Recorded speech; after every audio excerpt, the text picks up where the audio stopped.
Dear students of class 8, Assalamu alaikum. Welcome to the online class of Babasar Wazli High School. This is Sami Malek, senior English teacher. I hope you are well and hearty by the grace of Almighty Allah. I am also well. Today I am here to teach you transformation of sentence. Transformation of sentence is one of the important chapters in English grammar. It teaches us the variety of expression in writing English. If you do not know the rules of transformation of sentence properly, you will not be able to express your opinions in different ways correctly. At the beginning of the discussion, we have to know what is transformation of sentence or what do we mean by transformation of sentence. In which sense only the form or structure of a sentence is changed to another without changing meaning is called transformation of sentence. On the other hand, in which sense both the form or structure and the meaning are changed to another is called conversion of sentence. If I give some examples, it will be clear to you. Dear learners, notice the board.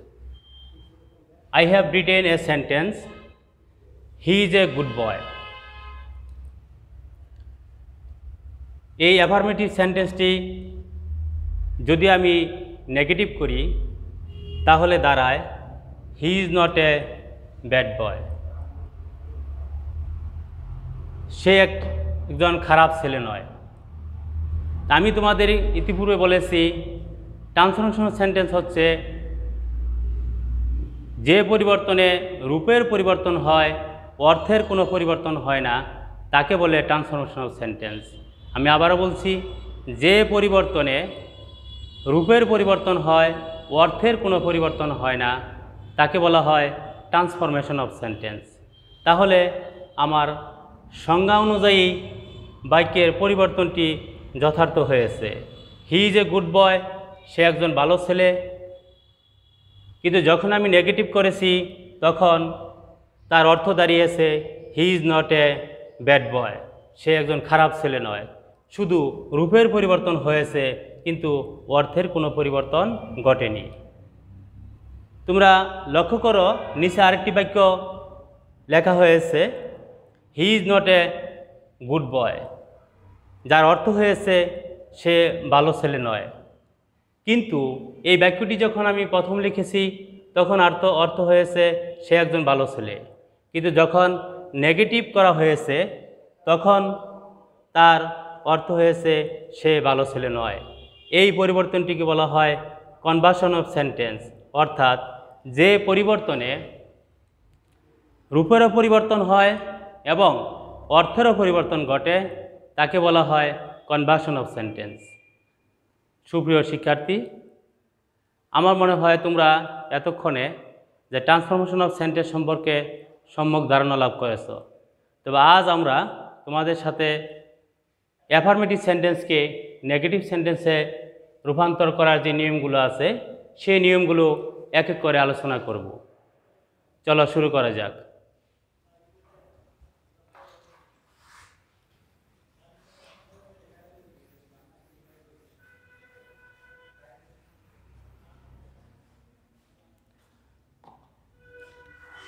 Rule 1,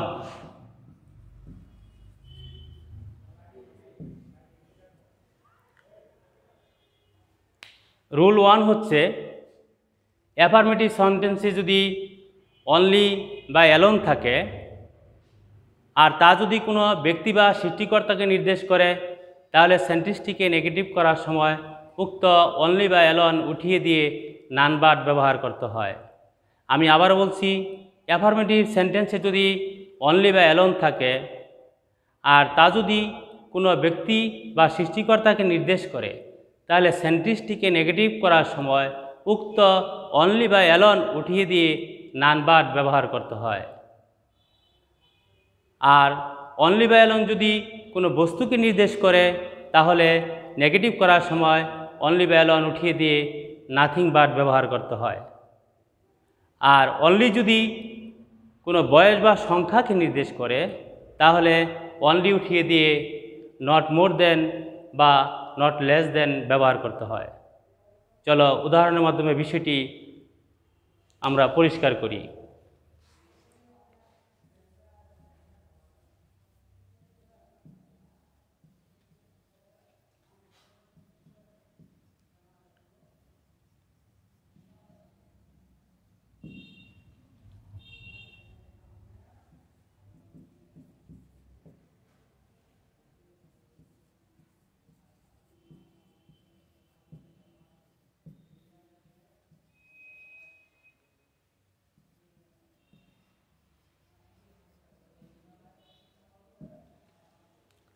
সুপ্রিয় শিক্ষার্থী বৃন্দ, notice the board, only Allah can help us. একমাত্র আল্লাহই আমাদেরকে সাহায্য করতে পারেন। In this sentence only indicates Allah. এই বাক্যে অনলি শব্দটি আল্লাহ সৃষ্টিকর্তাকে নির্দেশ করেছে। আর আমরা নিয়মে পড়েছি অ্যাফার্মেটিভ সেন্টেন্সে যদি অনলি বা অ্যালোন থাকে আর তা যদি কোনো ব্যক্তি বা সৃষ্টিকর্তাকে নির্দেশ করে, নেগেটিভ করার সময় উক্ত অনলি বা অ্যালোন উঠিয়ে দিয়ে নান বাট ব্যবহার করতে হয়। তাই আমি এই অনলি উঠিয়ে দিয়ে নেগেটিভ করার সময় নান বাট ব্যবহার করেছি, কারণ অনলি শব্দটি সৃষ্টিকর্তা আল্লাহকে নির্দেশ করেছে। তাই আমি নেগেটিভ করার সময় অনলি উঠিয়ে দিয়ে নান বাট ব্যবহার করেছি। None but Allah can help us.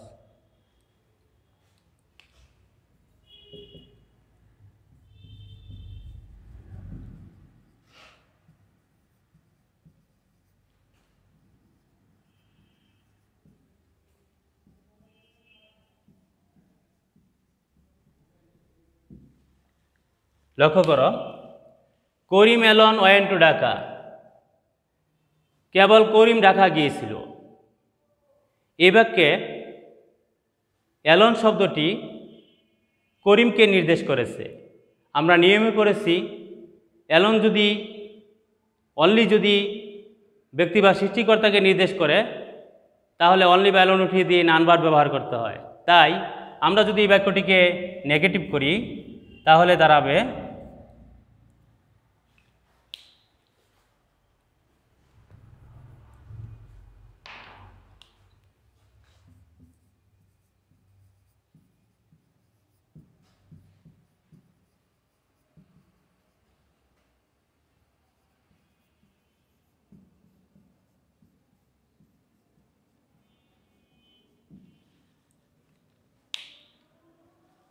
None but Karim went to Dhaka.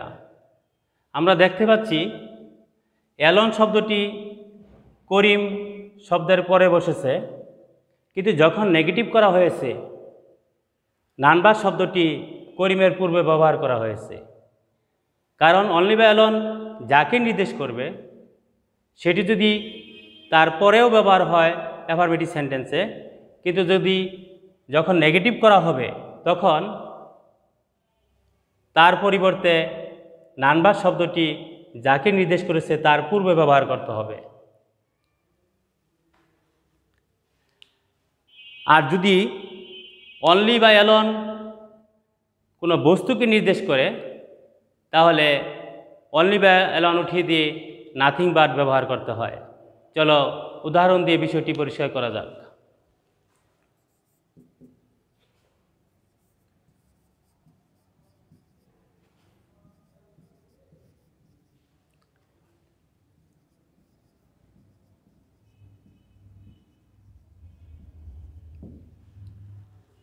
I have only a few books। এই বাক্যে অনলি শব্দটি a few books কিছু সংখ্যক বইকে নির্দেশ করেছে। আর বই হচ্ছে বস্তু, তাই যদি আমরা বাক্যটি নেগেটিভ করি তাহলে অনলির পরিবর্তে নাথিং বাট ব্যবহার করতে হবে।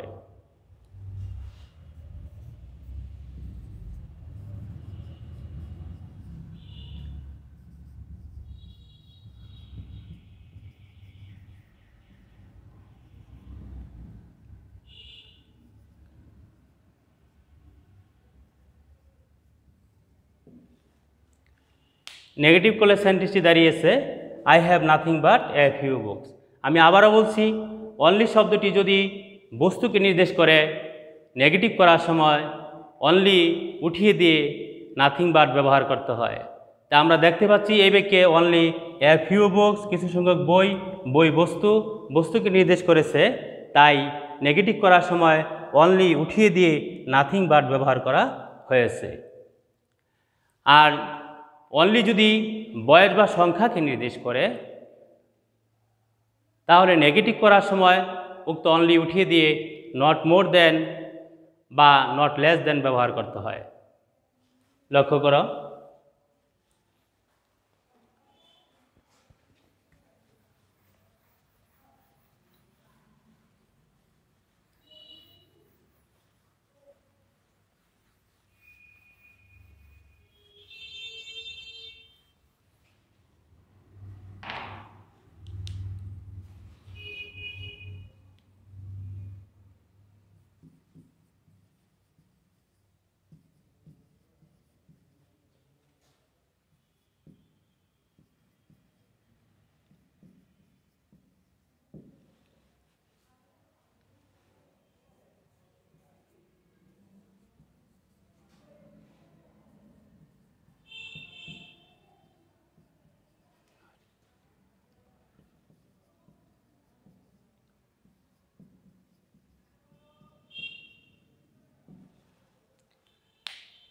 সুপ্রিয় শিক্ষার্থী বৃন্দ, তো লক্ষ্য করো আমি লিখেছি হি হ্যাজ অনলি 10 বুকস। তার কেবল 10টি বই রয়েছে, কলম রয়েছে। আর যখন নেগেটিভ করা হয়েছে তখন এই অনলির পরিবর্তে হি হ্যাজ নট মোর দেন ব্যবহার করা হয়েছে। অনলির পরিবর্তে নট মোর দেন ব্যবহার করা হয়েছে, কারণ আমি তোমাদেরকে সংজ্ঞায় বলেছিলাম অ্যাফার্মেটিভ সেন্টেন্সে যদি অনলি থাকে এবং তা যদি কোনো বয়স বা সংখ্যাকে নির্দেশ করে, তাহলে অনলি উঠে দিয়ে নট মোর দেন অথবা নট লেস দেন ব্যবহার করতে হয়। তাই এ বাক্যে অনলি 10টি কলমকে বুঝিয়েছে, এখানে 10 কলমের সংখ্যা, তাই অনলির পরিবর্তে নট মোর দেন ব্যবহার করা হয়েছে। আর যদি লেস ব্যবহার করা হয়, নট লেস, তাহলে বাক্যটি দাঁড়াবে he has not less than 10 books. তার 10টি কলমের কম নেই, অর্থাৎ 10টি কলম রয়েছে।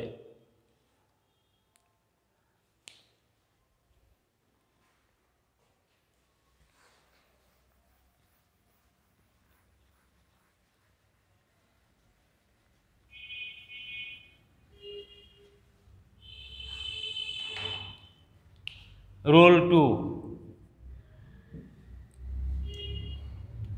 অ্যাফার্মেটিভ সেন্টেন্সে যদি must, have to, has to, need to থাকে, তাহলে নেগেটিভ করার সময় উক্ত must, have to, has to, need to উঠিয়ে দিয়ে ক্যান নট বাট ব্যবহার করতে হয়। আমি নিয়মটি আবারও বলছি, তোমরা লক্ষ্য করো।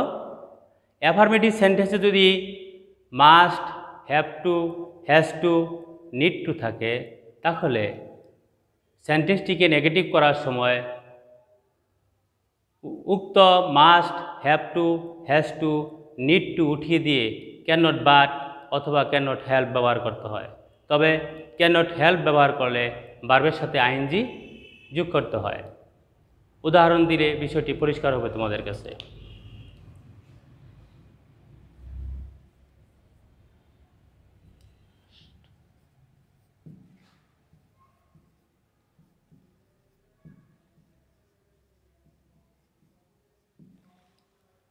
He must do the work.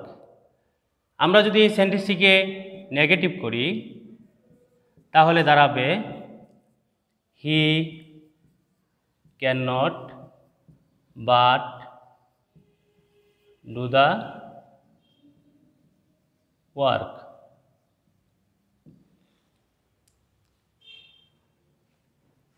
or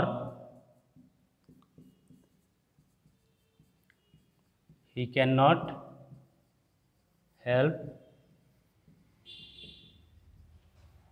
doing the work.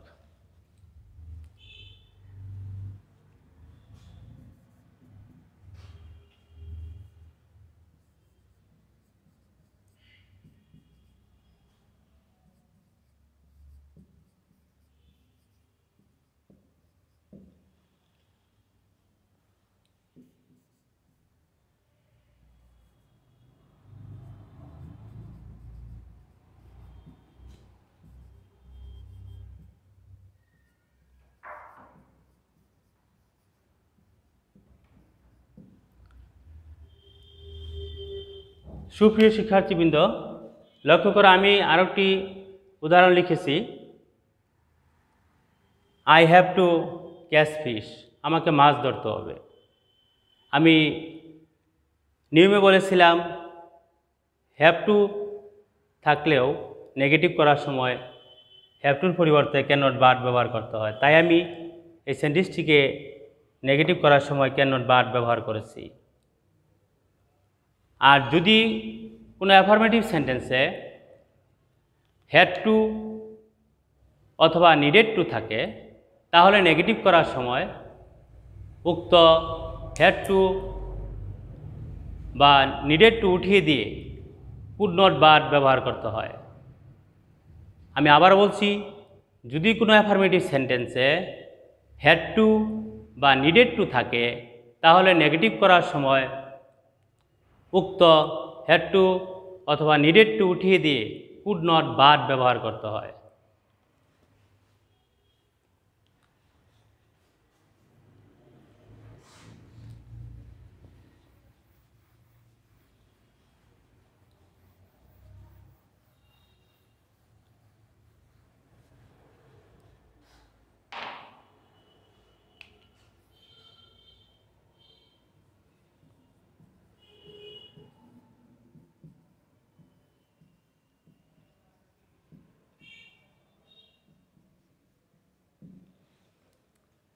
He had to do the work. আমরা নিয়মে পড়েছি হ্যাড টু থাকলে নেগেটিভ করার সময় তার পরিবর্তে কুড নট বার ব্যবহার করতে হয়। তাহলে এখন আমরা যদি এই বাক্যটি নেগেটিভ করি, তাহলে দাঁড়াবে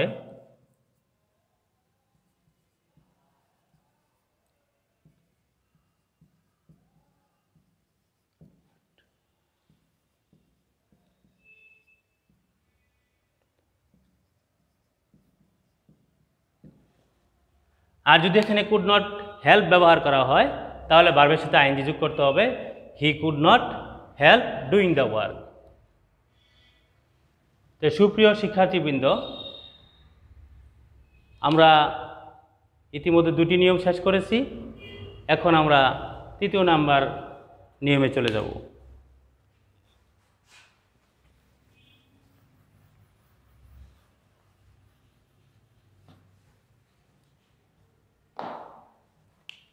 রুল 3।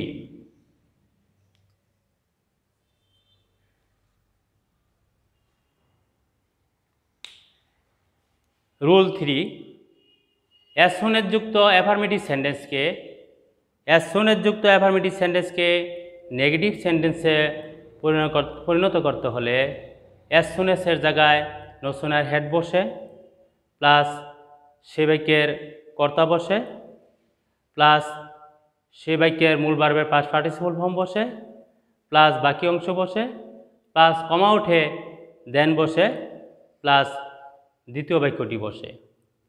আমি উদাহরণ দিয়ে তোমাদের বিষয়টি আরও পরিষ্কার করে দিচ্ছি।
সুপ্রিয় শিক্ষার্থীবৃন্দ, নোটিস দ্য বোর্ড।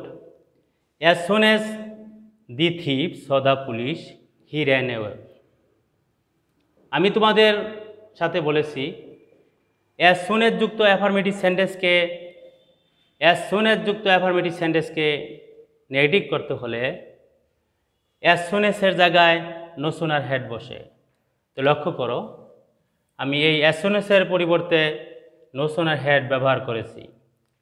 তারপরে বলেছি অ্যাজ সোন অ্যাজ ওই বাক্যের কর্তা, এই বাক্যের কর্তা হয়েছে দি থিপ, তাই নো সোনার হেডের পরে দি থিপ ব্যবহার করা হয়েছে।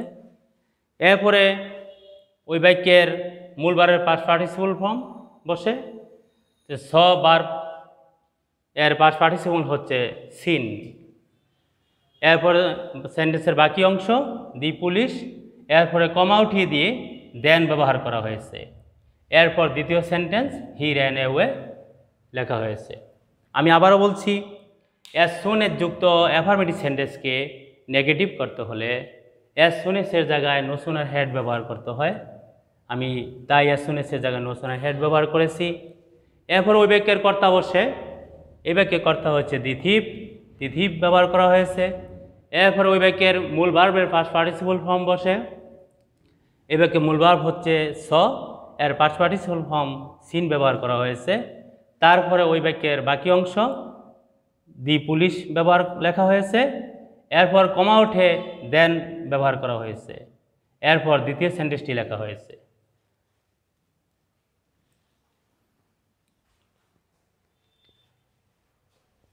রুল 3 শেষ হলো। এখন আমরা চলে যাব রুল 4-এ।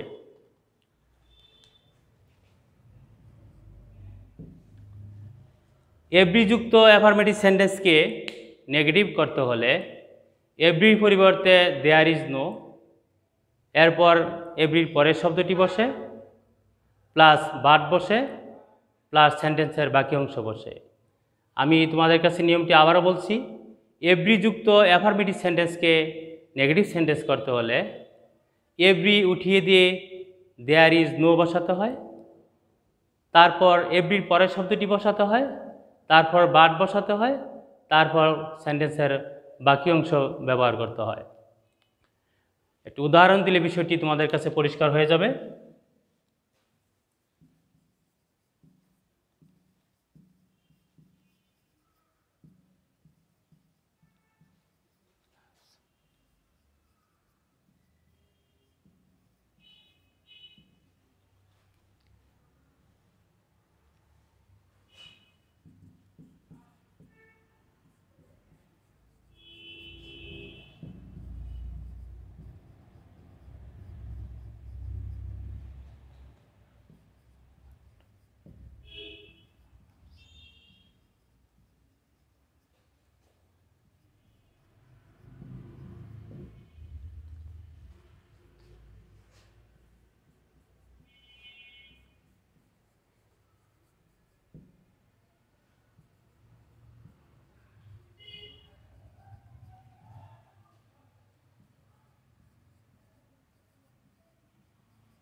সুপ্রিয় শিক্ষার্থীবৃন্দ, লক্ষ্য করো, আমি যে বাক্যটি লিখেছি তা পরিবর্তন করলে দাঁড়িয়েছে there is no mother but loves her child. আমি তোমাদের কাছে নিয়মটি বিশ্লেষণ করেছিলাম এভাবে, এভরিযুক্ত অ্যাফার্মেটিভ সেন্টেন্সকে নেগেটিভ করতে হলে এভরির পরিবর্তে দেয়ার ইজ নো ব্যবহার করতে হয়। তাই আমি এভরির পরিবর্তে এখানে দেয়ার ইজ নো ব্যবহার করেছি। এরপরে এভরির পরের শব্দটি আমরা দেখতে পাচ্ছি, এবার কি এভরির পরের শব্দটি হচ্ছে মাদার, তাই আমি দেয়ার ইজ নোর পরে মাদার লিখেছি। এরপরে বলা হয়েছে বাট, তাই বাট লেখা হয়েছে। এরপরে সেন্টেন্সের বাকি অংশ বাকি অংশ লাভস আর চাইল্ড লেখা হয়েছে। তবে there is no dot dot but ব্যবহার না করে আমরা যদি there is no dot dot who ব্যবহার করি তাহলে বাক্যটি দাঁড়াবে there is no mother who does not love her child. আর হু ব্যবহার করলে তারপরে ডাজ নট ব্যবহার করতে হয়। আর এই বাক্যটি আমরা আরেকভাবে নেগেটিভ করতে পারি, no mother hates her child. কোনো মাই তার সন্তানকে ঘৃণা করে না। কারণ আমি তোমাদের সাথে প্রথমেই বিশ্লেষণ করেছিলাম ট্রান্সফরমেশন অফ সেন্টেন্স মানে হচ্ছে রূপের পরিবর্তন হবে কিন্তু অর্থের কোনো পরিবর্তন হবে না। তাহলে এই বাক্যটি every mother loves her child, প্রত্যেক মাই তার সন্তানকে ভালোবাসে। তাহলে অর্থ ঠিক রেখে যে কোনোভাবে রূপের পরিবর্তন করা যায় কিছু কিছু বাক্য। তাই এই বাক্যটি আমি এভাবে 3 ভাবে করেছি তোমাদের নিকট। শেষের বাক্যটি হচ্ছে no mother hates her child, অর্থাৎ কোনো মাই তার সন্তানকে ঘৃণা করে না, তার মানে হচ্ছে প্রত্যেক মাই তার সন্তানকে ভালোবাসে। তো সুপ্রিয় শিক্ষার্থীবৃন্দ, আজকের মতো আলোচনা এখানেই আমি সমাপ্তি করছি। আশা করি আগামী ক্লাসে বাকি নিয়মগুলো শেষ করার চেষ্টা করব। আর তোমরা বাসায় গ্রামার বই বের করে বাকি যে নিয়ম রয়েছে এবং আজকে যে নিয়মগুলো আলোচনা করলাম বাসায় তোমরা একটু অনুশীলন করবে। তাহলে আমি আশা রাখি পরবর্তী ক্লাসে যখন আমি বাকি নিয়মগুলো আলোচনা করব তখন তোমাদের বুঝতে সুবিধা হবে। Thank you all.